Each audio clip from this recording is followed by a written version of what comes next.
Imagine that your life is a high-stakes digital simulation, and for years, you have been playing as a mere non-playable character in your own story. If you commit to the message of this broadcast until the final second, I will provide you with the administrative access to rewire your own consciousness and reclaim your destiny.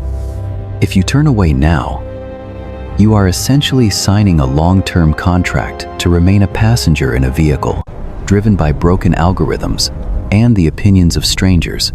This is the moment where we stop drifting and start dominating the reality we inhabit. The transition from a state of chaos to a state of power does not require a sudden explosion of luck or a miracle from the heavens. It begins with small, calculated, and deliberate movements made with an extraordinary level of sharp intention. Marcus Aurelius once noted that you have power over your mind, not outside events. And once you realize this, you will find an unbreakable strength. This is your fundamental sovereignty, the core of your existence that no storm can ever fully wash away. Over the next duration of this session, we will dissect 5 pillars of discipline that will alter your frequency and sharpen your focus. We are entering a season of self-mastery, where the habits you form today will become the architecture of the person you become in the year 2025. Freedom is not the absence of rules, but the presence of self-discipline. According to the teachings of the great Epictetus, mastery is an internal game, played in the quiet theater of the soul before the world even knows you are awake. I invite you now to drop every distraction, put away the scrolling, and let these words become the new firmware for your mind. Before we proceed into the deep work, I want you to verify your commitment to this transformation. The sun does not negotiate with the horizon, and it does not ask for permission to break the darkness of the night. It rises every single day without a single excuse, demonstrating a consistency that is the hallmark of true power. The ancient Stoics were people of the dawn, not out of a romantic love for the light, but because they understood the biology of willpower. The morning is the only time when your mind is truly a blank canvas, untouched by the emergencies of other people. Marcus Aurelius would often start his duties before Rome had even stirred, preparing his internal fortress for the noise of the empire. When you hit the snooze button on your alarm, you are making a silent declaration that you prefer the comfort of sleep over the commitment to your goals. You are telling your subconscious that your dreams are not worth the minor discomfort of leaving a warm bed. This small act of surrender sets a dangerous precedent for the next 24 hours of your life. If you cannot win the battle against a soft pillow, how can you expect to win the battle against the complex challenges of the world? Seneca reminds us that we act as if we have an infinite supply of time, yet we waste the most precious hours as if they cost nothing. The actual implementation of this first habit is a strategic strike against your own laziness and inertia. Set your notification for the dawn, or exactly 30 minutes before your current scheduled time. When the signal sounds, you must apply the rule of 5, 4, 3, 2, and 1 to bypass the hesitation of the brain. Movement must be immediate, a physical manifestation of your will over your biological desire for ease. In that 5-second window, you are more powerful than every excuse your mind is currently generating to keep you stagnant. Once your feet touch the floor, do not allow the digital world to colonize your mind before you have even had a chance to breathe.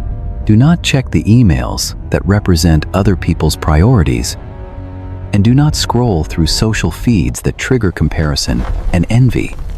Instead, nourish your physical form with water. Stretch your limbs to awaken your nervous system, and look out at the world with a sense of predatory focus.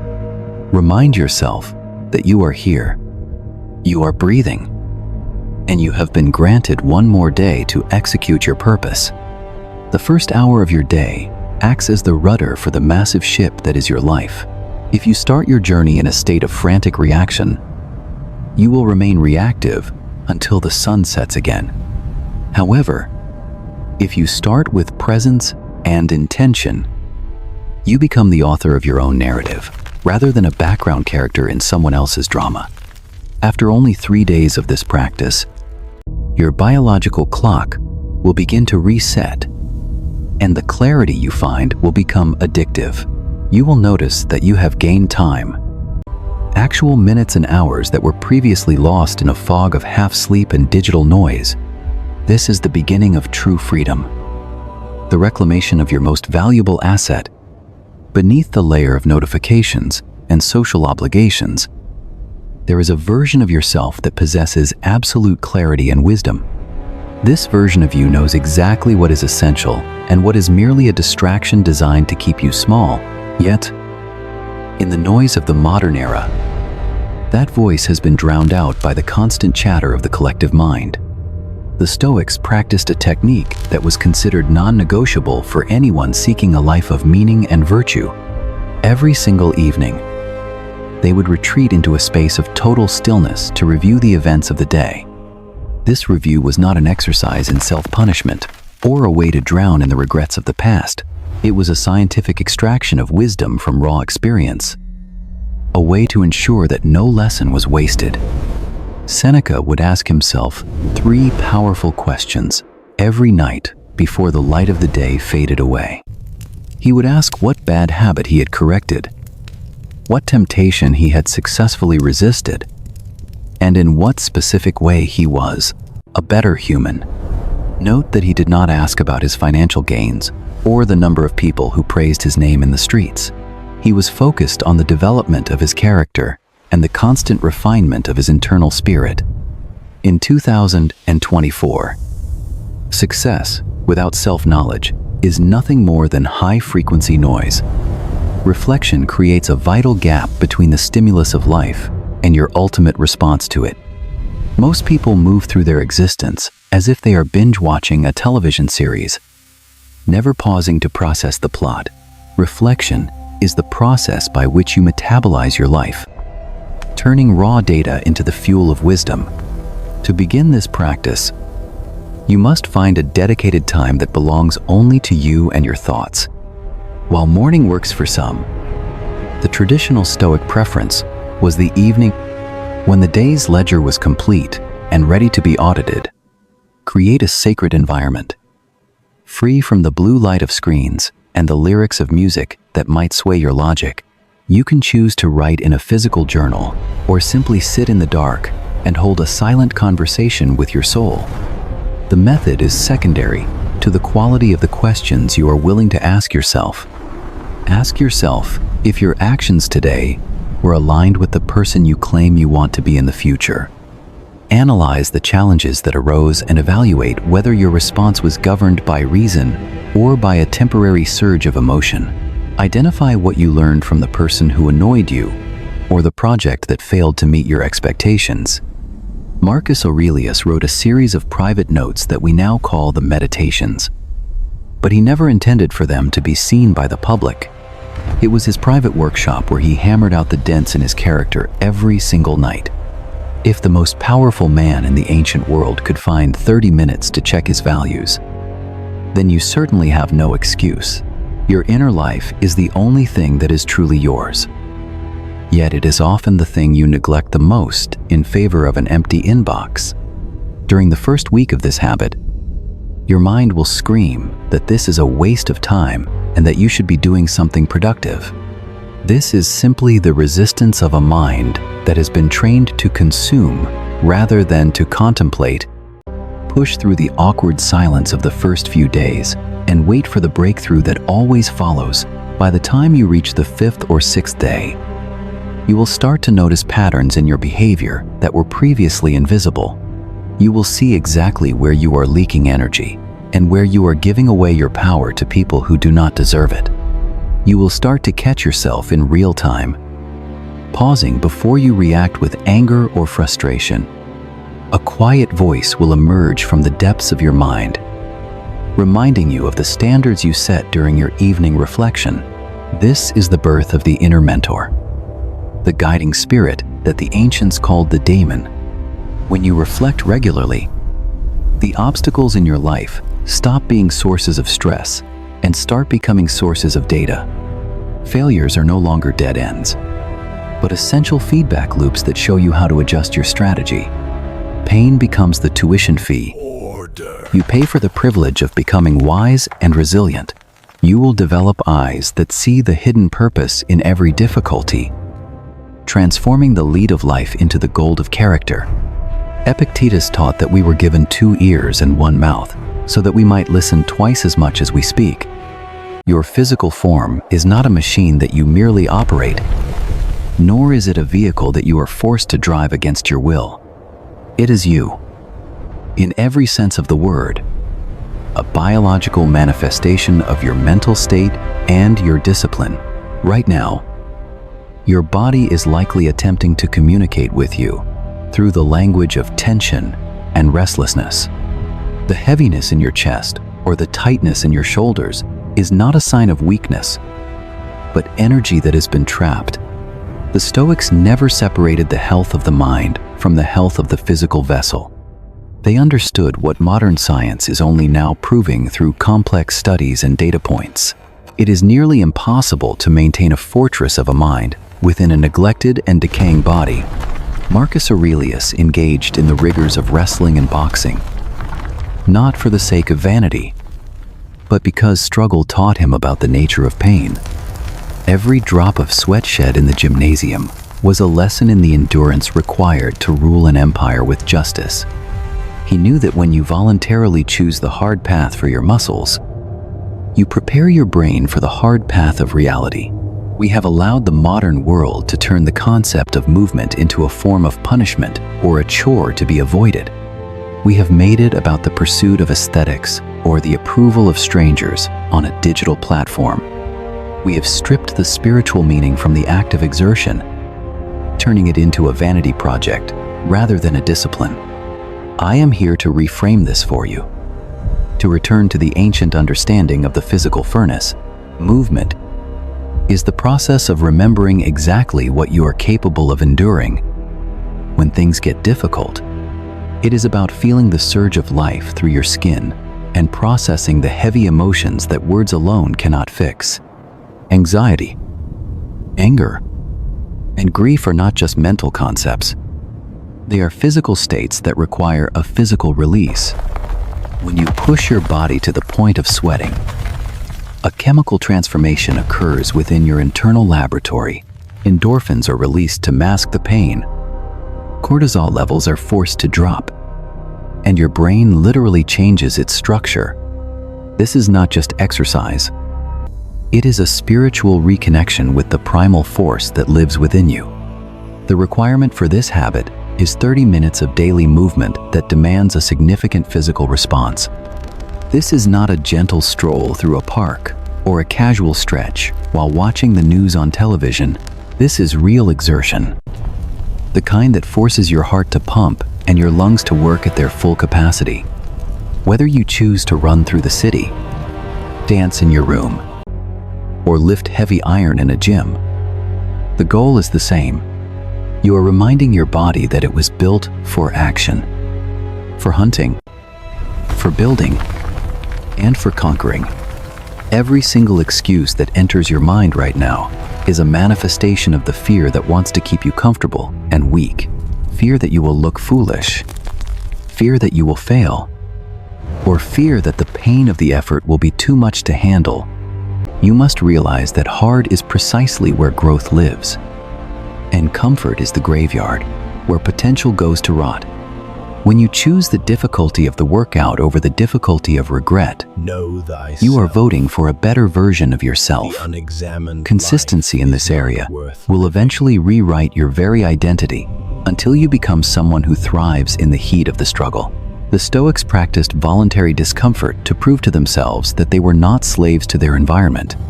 They would sleep on stone floors or expose themselves to the cold to prove that their spirit was independent of their circumstances.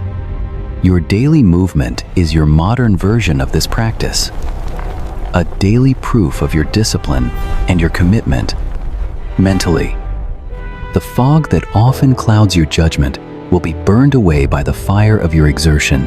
Problems that felt like massive walls in the morning will look like small steps. Once you have conquered a difficult training session, within the first week of daily movement, you will notice that your sleep becomes deeper and your mood becomes more stable. You will feel a sense of pride that does not come from the ego, but from the quiet knowledge that you kept a promise to yourself. This physical discipline is the foundation upon which all other forms of mental mastery are built. The body teaches the mind what it often forgets: that you are resilient, that pain is temporary, and that you are capable of much more. Treat your body with the respect that a holy temple deserves, not with the neglect of a warehouse. There is a sophisticated thief in your pocket that is stealing something far more valuable than your currency or your belongings. It is stealing your attention, your presence, and your ability to engage with the reality that is happening right in front of you. The most tragic part of this theft is that you invited the thief in, and you check on it hundreds of times every single day. The Stoics faced a world without screens, yet they fought the same battle against the forces of distraction and fragmentation. Marcus Aurelius urged himself to confine his mind to the present moment, because that is where power exists. In the modern era, we no longer live in the present, but in a curated digital landscape designed to hijack our dopamine. The applications on your phone were engineered by the brightest minds in 2008 and beyond to be as addictive as narcotics. They studied the mechanics of gambling to ensure that every notification and every like would keep you coming back for more. The average human now spends over 4 hours staring at a piece of glass, giving away a quarter of their life to algorithms. These companies do not care about your growth or your peace. They only care about your engagement for profit. You still possess the ultimate weapon in this war, which is your ability to choose where you place your focus. This habit requires you to disconnect completely for 2 to 3 hours every single day. Without exception, this means your device is powered off or placed in a different room where you cannot hear its siren call.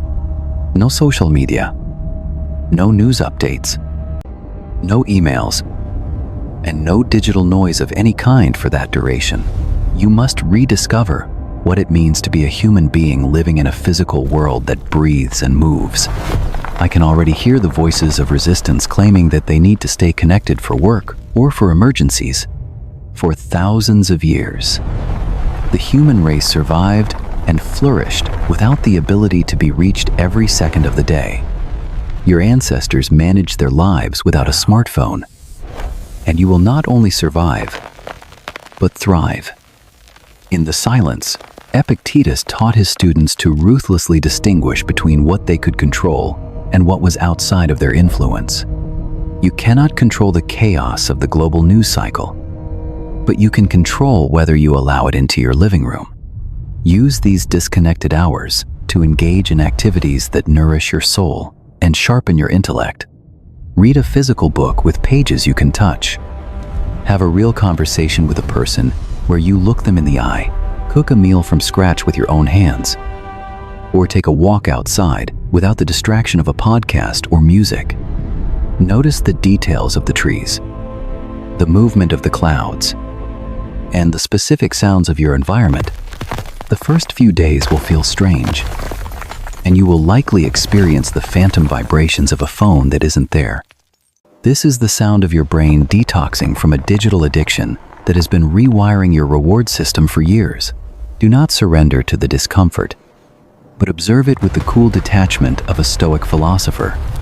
By the third day, the mental fog will begin to lift, and you will find that your levels of stress and anxiety are naturally dropping.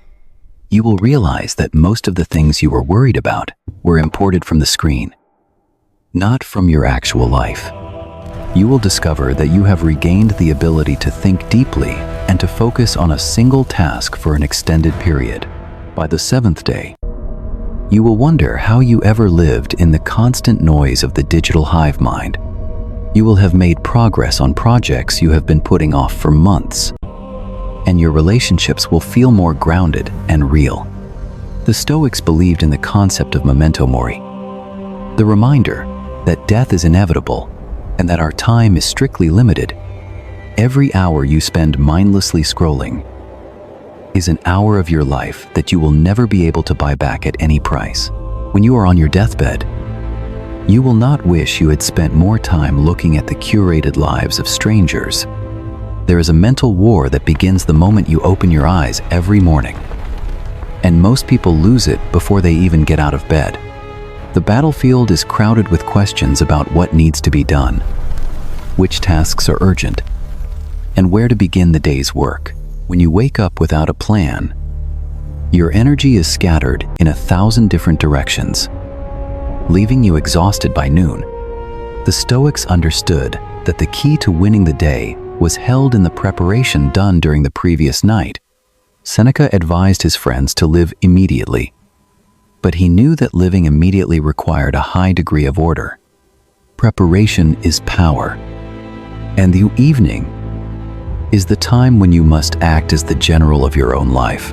Do not leave the direction of your day to the whims of chance or the moods of other people.